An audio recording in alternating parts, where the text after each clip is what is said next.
आज आपण ମାନଙ୍କ सहित सेयार करी बहुत बढ़िया आंबुल रेसिपी गोटे।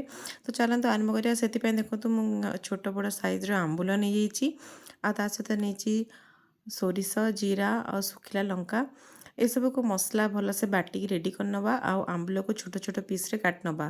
तो देखो सब तो मसला बाटिकी रेडी करनी आंबुल गुड़ी को छोट छोट पीस करी काटी नहीं।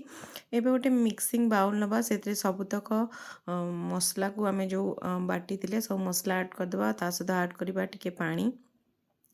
आपण आपणक आंबुल राईर कंसिस्टेंसी जो अनुसार चाहूँ से अनुसार ये पानी ऐड करेंगे किंतु बेसी पानी हेल्ला एटा भल लगे। तो ये ऐड करदे आंबुल लुण अल्प सोरिष तेल ता सहित ऐड करवा जीरा लंका गुंड। तो ये सब को भल भाव ऐड कर सारापर आम ये सब को भल भाव मिक्स करनवा। यहाँ आप फर्मेट होगापी 5 ରୁ 6 घंटा पर्यंत रखिने। यह भल आ कुक करवा यहाँ दरकार नहीं, यहाँ बिल्कुल भी कुक करा पड़ोनी। खाली यहाँ भलसे मिक्स करनवा। आउ यहाँ जदि आप अधिक राग चाहते तो ये लंका गुंड दे पारे।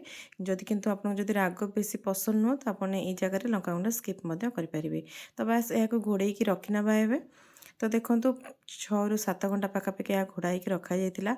आ देखो केते बहलिया होती आंबुल गुड़िक भल भाव में पानी रे बतुरी जाइए। आमर आंबुल राईर झोलटा भी रेडी होती। तो आपको रेसिपी केमती लगे कमेंट कर निश्चय के भल लगे लाइक कमेंट शेयर करने को भूलें। Thank you for watching. Bye bye.